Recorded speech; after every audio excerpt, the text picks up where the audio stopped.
Hello, everybody. I'm Phil. I'm very pleased to introduce this, the first in our fall series of webinars. And the one today, without further ado, I'll introduce my colleague, Michael Rickwood, who is going to give us a masterclass in how to handle question and answer sessions. What I really hope is that you'll be able to ask us some questions, which we can ask Michael at the end, so that not only he can tell us how to do it, but he can demonstrate it. So Michael, over to you. Why are question and answer sessions so important, and how can we master them? Thank you very much, Phil, for that wonderful introduction, and good afternoon, everyone. My name is Michael Rickwood, and I am Chief Coaching Officer of Ideas on Stage. Thanks for all of you coming here to join us via our Zoom or platform or YouTube. So yes, how to answer Q&A session. So let's get started. So let's look at this context here. I'd like to introduce you to Anthony. Now, Anthony is a consultant working for a guarantees and insurance company, a very large organization based in some business district, either in Paris or in London. And he is about to give a very important presentation about upcoming risks in the next 6 months with regards to their business activity. So he's speaking to senior members of his management, and so he's really taken a lot of time into considering his objectives. He's looked at the context and done a fair bit of research. He's thought about his audience, so the senior managers in front of him, and he's tried to second guess what their needs are. And he's also put together some pretty good ideas and strong messages to convince them, or at least to enlighten them and to update them about his vision of the strategy going forward.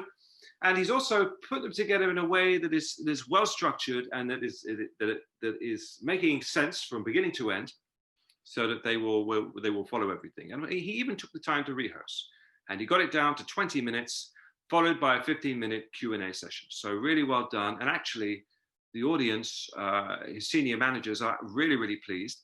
And now, of course, it's time for questions. So one of the senior managers asks him a question, which he starts to get stuck on. And then it's followed by another question from another panel member. And by the third question, it's starting to look a little bit difficult for Anthony. Why? Because there are certain things which he didn't think about. And also he realized that he's cut corners in his preparation, and he's effectively losing his power in front of an audience who, frankly, have quite a lot of clout, and it's really quite important for him. So on losing that power, he's having an awkward moment. As you can see, this tumbleweed coming through the scenario there. It's difficult. And actually, while Anthony is simply a fictional character for me to talk to you about today, I'm sure many of you joining us have been in situations where either you've seen or you've yourself have been in a situation where you really couldn't answer the question, and there was no one there to answer the question for you. And being in that situation is disempowering and quite stressful. And you know, as far as careers go, you know, you have to then work hard to sort of get that confidence back for the next one.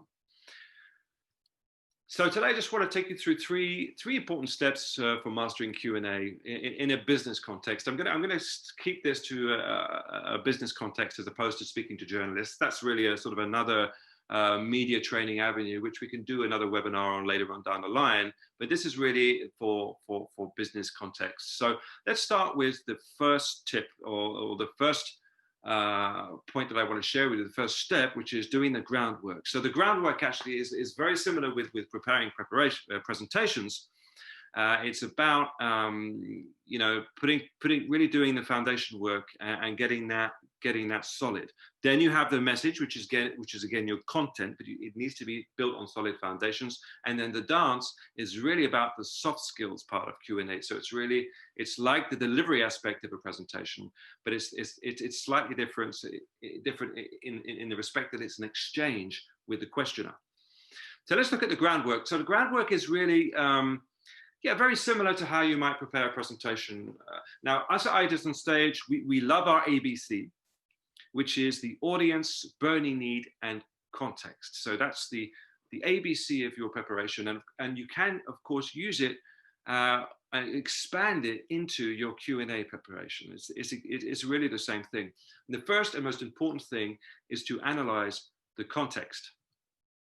So actually, just to give you some idea of what kind of contexts you might be using or in when in a Q&A situation, I've just put some up here. So for example, it could be a context such as leadership to internal, so addressing current business challenges such as geopolitical risks, emerging competition, new legislation, and health challenges. Another context for a Q&A situation might be for speaking to customers to launch a new service or initiative. So that would be perhaps an event that you've organized and where you have people in the audience who are going to be asking questions about that service or that product that you've launched. Another one here is, imagine that you're launching a new range of products and you've invited, for example, if for example, you're a luxury company, you've invited journalists on site to review the products and try them and test them. Well, they are also going to ask you questions about that. They also may want to ask you questions about other things outside of that context. So that's something that you may need to prepare for, particularly if it's a topic that you don't really want to get drawn on. Another one could be, for example, just on a smaller level, simply just a leader speaking to their teams about rolling out a new strategy, a corporate strategy. Another context could be on a larger scale, a reorganization. And now, actually, these sorts of presentations can be quite stressful, but as people, as the workforce may have lots of questions and need clarity about the strategy going forward. It'll be quite stressful. And then finally, so a presentation followed by Q&A with stakeholders sharing numbers and performance. In all of those cases and contexts, and there are many other different kind of contexts that would merit Q&A medium, research is required.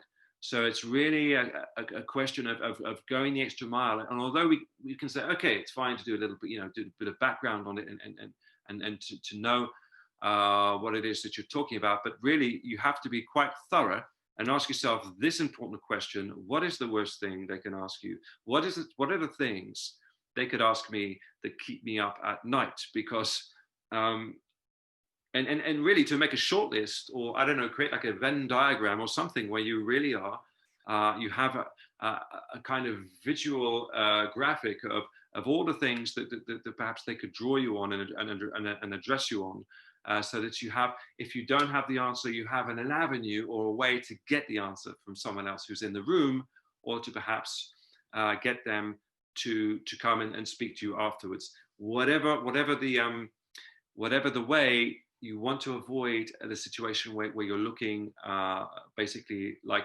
the buck stops at you and you just don't have the answer. So what is the worst thing they can ask you, and how can you prepare for that? Also check your facts. From my personal experience, I can sometimes think that I know the facts or that I've drawn on it, but sometimes there are gaps in that knowledge. And so I would say that, everything that you've worked on, are you absolutely sure that you do have the facts? Is there anything that you're missing? So, review things a couple of times, make sure that everything's there and that you have all the facts. So that's the context. When it comes to the audience with preparation, now with presentations, we have this great word, which was to transform the audience. And it's no different with Q&A. In fact, I would argue that because of presentations, because they're getting smaller and shorter rather, on average, I would say there's a presentation would no longer than 15 minutes in any company. Usually there is a period afterwards where you have this interaction, the Q&A, as a way to get people then asking questions. So the shorter presentations get, the more we need the Q&A after. So the objective of that presentation is to transform the audience. The best kind of presentations do so before the presentation. The audience were ignorant of something, or they didn't know about something, or they had another opinion about something. Your presentation is to change that perception, to educate them, enlighten them, and on an emotional level, perhaps inspire them, or to get them, or to warn them of something, to get them thinking, so that they might ultimately act. And so the Q&A is again another opportunity for you to just keep sharing those key messages with them so that your objectives are reached. And so obviously like with any presentation, the Q&A, the burning need of the audience is clarity. So your answers need to be absolutely clear. All right, so that's the groundwork. So it's really just about analyzing the context, making sure that you've prepared properly, and you've thought about the questions which are keeping you up at night. So now let's look at the message. So the message in Q&A, well, a message is a message, right? Well, let me define it for you here with this definition. A message is a one-sentence statement that incorporates two things.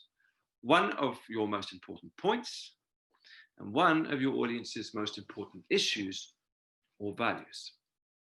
So let me give you an example. I've got two messages here from Ideas on Stage that I could share with you, which is addressing those two things at the same time, something that we want to share and something that we hope our audience needs to hear, right? So one, Ideas on Stage has a decade of experience helping entrepreneurs finding the right formula to getting investments in a very competitive environment. Two, get help from seasoned experts, Ideas on Stage, in crafting a message that cuts through the noise so that your wicked solution isn't lost from the world. So this is two different messages put together. And actually, if you added a third one, which then concludes, or you could adapt them either way, you have then essentially elevator pitch, right? So and so it's always good to be armed with sort of, you know, these three key messages during the Q&A, that if you really want to get these ideas across, that you can repeat them in your answers in a way that sounds natural. But certainly for an entrepreneur or someone who's very much in control of their messaging, this sort of thing is great, because you just, you know, you define your key messages, they're in your presentation, and then you can keep repeating them very, very subtly in your Q&A answers. Now, however, if you're working for a large organization, say with 10,000 employees, so we're talking about a much, you know, a very, very different kind of context, place, well, there you have hierarchy, there you have many, many factors to consider, so you need a filter. And so messaging becomes a lot more sensitive. And so this is where I'd like to introduce you to our filter, or the traffic light technique, as we call it, or the traffic light filter, which is a way to really select the messages that are important from the ones which you should probably avoid. And this is how it works. So the green light is really the key messages, the absolute must-to-have. So these are the things that you need to get across in that Q&A. The amber, the nice-to-have. Well, if you have shared all the key points that you want to get across, then it's nice to sort of add some, what we say in media training, top spin to that, then throw in some nice-to-haves. It's very, very important, though, in your preparation of your messaging to know what messages you should avoid. And so I'm going to give you a quick case study, to give you an idea of how we could employ this filter. So I'm going to talk about this particular event that happened 11 years ago, 9 years ago, it was 2011, the Deepwater Horizon disaster with the then CEO, Tony Haywood, who was questioned by the media, and in his reply, the only thing he was remembered for during and just after the crisis was, "I'd like my life back," which was unfortunate, and actually accompanied with videos of him going on a sailing holiday. Now, obviously, this didn't do his career any good, and he shortly stepped down from the role afterwards. But if you put what happened on to our traffic light technique, you can see that all the messages that went through and that he is remembered for are pretty much red light messages. So, "I'd like my life back," "It wasn't our fault, I blame the contractors and owners of the rig," and 3, "The Gulf of Mexico is a very big ocean, so it could be worse." Now, I don't know if he actually directly said the last two, but it was certainly someone speaking for him who did. And this, of course, met some very negative press. The kinds of things in this sort of scenario that really needed to come out, and imagine if none of those red messages even appeared, and if rather these really wholesome, you know, green messages came out. So we're doing everything we can to stop the flow of oil and to halt further devastation. We are truly sorry for what has happened, and we will take full responsibility with regards to damages. There you have some much more solid messages. Now, obviously, none of this changes what happened, but it does at least from the organization's point of view save a lot of headaches. So, and then an amber message could simply be a reassuring top spin message to say that they're still assessing the cost of the damage. So that's the message. So really, just the definition of just what exactly is the message, and also a great filter here, the traffic light technique, to help you prepare the right messages for the right audience. Particularly if you're working in an organization with hierarchy where you just can't say what you want to say, right? So let's finish this. We're on the 19th minute here. So let me just finish here on the dance. So this is the soft skills side of Q&A. So this is really about, how do you manage Q&A and how do you beat the stress and the fear of answering questions? It can be a stressful situation. So you need some tools to be able to help you to get through it. So what is useful is agility. Agility is, and so what do I mean by agility? Agility is simply by being able to roll with the punches and exchange in a way that keeps you in the present. And so this is why I'd like to introduce you to the Q&A process, which is heavily borrowed from this gentleman, Jerry Weissman, who is a media trainer. He's retired now. He's written a fantastic book called In the Line of Fire. I really recommend it. And he talks about the Q&A process. And the process starts like this. So when you finish your presentation, you simply open the floor. I mean, that is a verbal cue to say, okay, I've done with my content. Thank you very much. The floor is now open, right? Thing is that most times my experience in France in particular is that I'll say, okay, any questions? We open the floor. No one asks a question. So it might be quite tempting to say, well, you know what, there's no questions. I'm just going to go and hit the buffet and that's the end of it, right? Cool, we finished 15 minutes early. But think about it. If you want your presentation to really succeed, then the Q&A, again, is the situation where you can double up on your messages. And also in the situation where your presentation didn't go well because you were stressed or something went wrong, the Q&A will save you. So please don't waste the opportunity and work hard to try to elicit the messages, give people confidence to come forward and ask them. So, okay, you've opened the floor, you've looked at someone, you recognize the speaker. Okay, so you visually give them a cue to ask the question. Okay, you give them the floor and they ask you the question. Fantastic. The thing is that if you ask the question, if they're asking a question rather, and you're listening to the first couple of words and you think you know the answer and you try and answer immediately, that is potentially quite dangerous. In fact, Jerry Weissman in his book says speed kills. So don't kill the question by trying to answer too quickly, because if you answer with an answer which is not really calibrated to what they're asking, it's not going to look good. You're wasting time, and it's not a great result. So the secret here is to listen actively.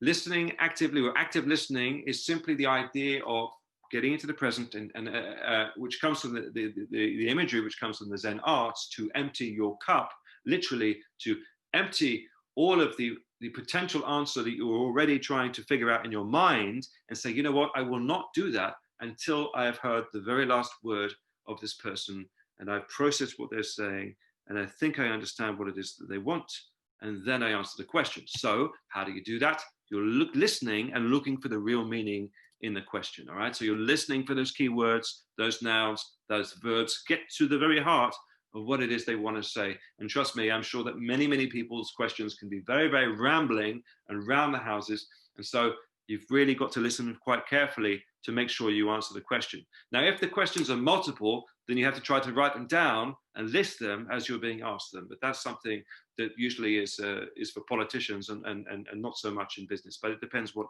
level of seniority you are. Also, all this time, visual listening. So, giving visual cues that you're listening to them, stay grounded, breathe, actually keeping the breath in flow as you're listening will help you actually to keep that cup empty, and also keep yourself grounded. The voice coach, Patsy Rodenberg, who I've had the pleasure of training with twice, is very fond of solid objects. So, for example, if you're using a lectern and you have something close to you, ground yourself with it. Ground yourself with your feet on the floor, and this will help you to keep you present. And keeping you present helps you to listen actively. So, right. So you think you know the answer, but you can't be absolutely sure. If you think if you're comfortable, you can go ahead and answer. Okay, if it's a relatively simple question. But if it's rambling, if it's not clear, or if there's any doubt, then go to the next step, which is before you answer, you paraphrase.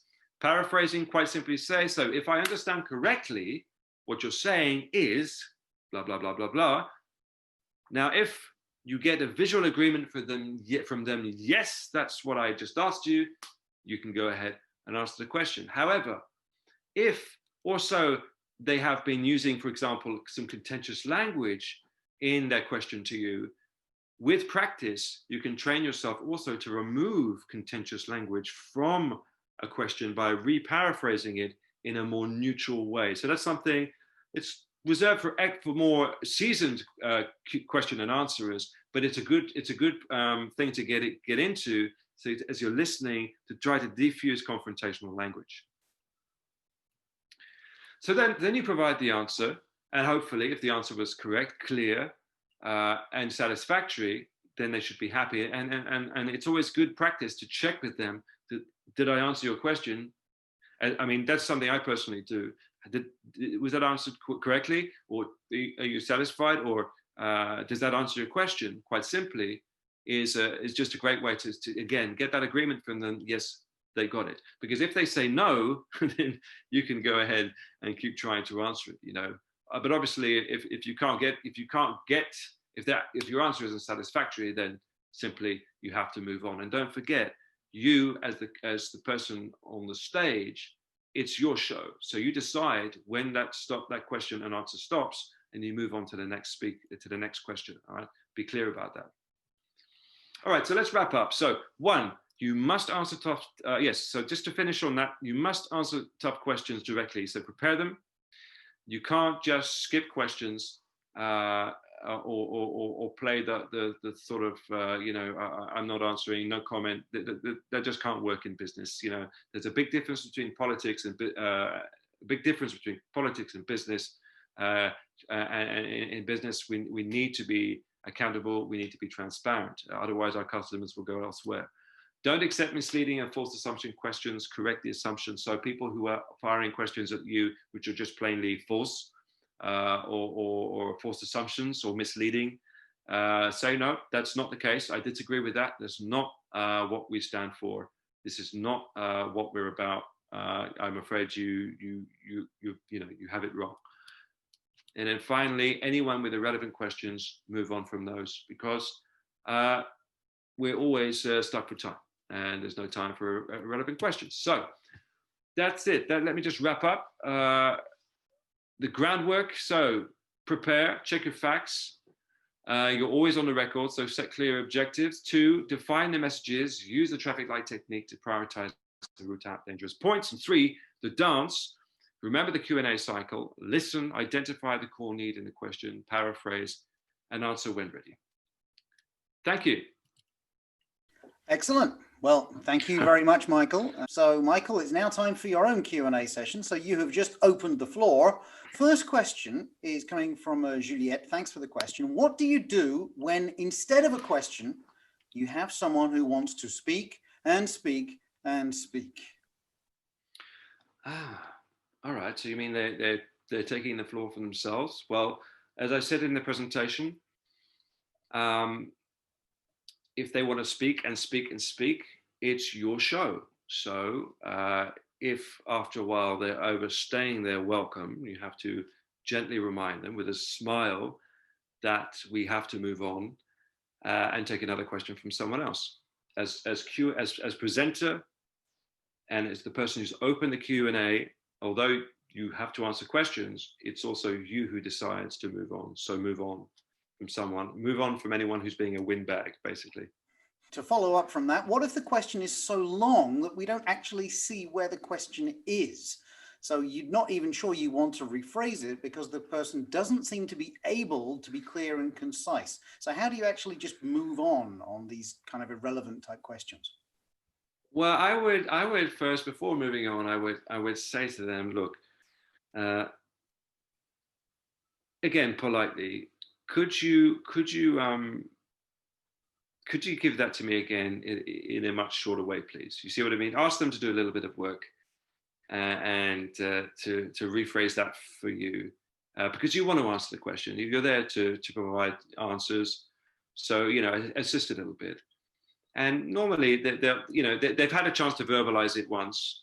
They need a second go, so invite them to try again. If it's still the same issue, then you have to move on. That's it. Don't waste time with it. Now, a couple of others very quickly. How long should an answer be? How long should an answer be? Yes, this is something I've talked about with clients before. Yes, I think they've got to be short.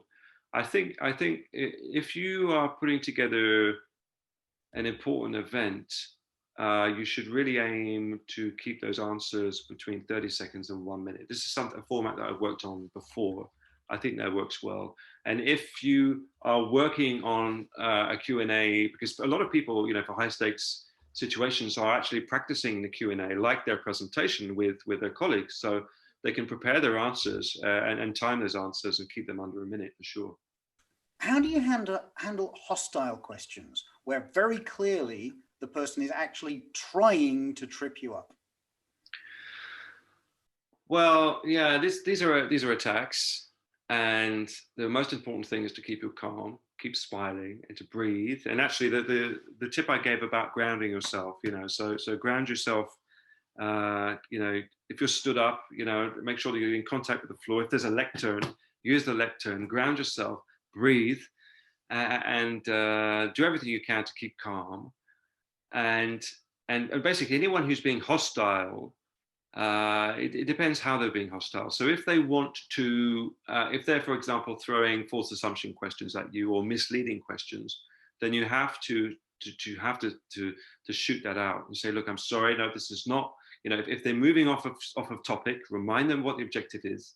Well, so Nicola is asking, how do you handle difficult questions? So these are not the hostile questions, but potentially the difficult questions. Think, for example, of an interview, because we're doing Q&As on stage, but we're also often doing a Q&A in maybe an interview situation, and someone's asking us a question where it's intentionally difficult so that they see how we're going to react. So how would you handle one of those? Well, that's it. There you have it right there. So it's how are you going to react to it? Well, I think in any case, if you're getting a very difficult question, it's always going to be a test. So make it as easy as possible for yourself. Stop, like I said during the presentation, speed kills. Don't try to answer straight away. Take a breath. Think about what was said. If you need any clarification, ask the questioner, and then attempt to answer it. And answer it to the best of your capacity. If you've done the preparation, if you have something to say, then you'll be fine. But if you've coasted it, or if you haven't prepared, then it's you're gonna have egg on your face. So remember to prepare, do everything you can, but also know that you, at the end of the day, you can't control everything. You have to answer the best you can, and deal with the situation as best as you can by staying calm, breathing, and listen, and just listen to what they want. Because if you're not listening, it's you can't succeed. Well, but just to add on to that previous question, if it's really high stakes, get together with a colleague or a friend and set up a couple of mock interviews where you can work on this, because particularly with the dance, it's not something theoretical. It's something, it's very hands-on. It's like martial arts. It's a discipline. You've got to work on it. You've got to practice it. So do some what they call murder boards or dummy runs in advance if it's really important, and it'll be a wise investment. So Juliette's asking something again. She'd like a demonstration of how to interrupt somebody who wouldn't stop speaking. Let me therefore do a demonstration, because you need to try to interrupt me, Michael, a demonstration of how to interrupt somebody who just won't stop speaking. So this is the kind of question that's just going to go on forever, and we'd really like to have a demonstration of how you would actually interrupt me if I'm going on and just keeping on talking. And it's probably about time you actually cut in there, because otherwise I'm just going to keep going on forever. Thank you. Right. Do you have a question? Oh, no, actually, I just wanted to talk for ages. But okay, then we have to move on. Thank you very much. Next question, please. That's it. Very good. It's just a question of setting the rules, remembering that you're in charge. It's your question and answer session. Even though speakers can be difficult or windbags, ultimately you get to cut them off. And it is honestly, if even if the microphone is taken from them and they're still talking, I think they've got some personal issues perhaps. But who knows? Michael, I've got one last question for you then, and that is, which is the question that you really didn't want us to be asking you today? This is a topic I'm very passionate about, so I like to be surprised. I wouldn't advise this for anyone who's giving a presentation on a high stakes topic, but I personally like to be surprised. So for me, it's a bit of a test to answer questions which are tough that I haven't prepared for. Yeah, so I would say that no, I haven't thought about a question that was nothing was keeping up at night with this. But it is a great topic, and I think it's an increasing skill to work on in any organization and for any business professional. And I really suggest you work on it, or everyone who's listening to this. I mean, there's one thing to know how to do good presentations, but what about the Q&A? And I also think that we are living in an environment where we see there's a lot of disruption happening in our politics, and a lot of issues with around transparency and accountability, and we don't want to see that dripping down into our business. So it's really important that we maintain a healthy exchange of tough questions and tough answers, and that people in business are ready to defend their ethics, but also be honest about as honest as they can and as clear as they can in clearing up any ambiguities. So thank you, Michael. So question and answer, a really important skill. We hope you've learned something useful today. Don't hesitate to join our other webinars, and you can watch a whole lot of our webinars also on our YouTube page. So please do follow us on YouTube at Ideas on Stage. Follow us on LinkedIn. You'll get all of the details about our upcoming webinars, and then you'll be able to hear from Michael and from me and from some of our other colleagues with some of our other presentation tips a bit later on. Thanks to everyone who joined live on Zoom. Thanks to everyone who joined live on YouTube. Thanks to all of you who've watched it. Please share with your colleagues, and maybe their question and answer sessions will be really worth attending. Thanks for attending. Thanks for watching. See you soon.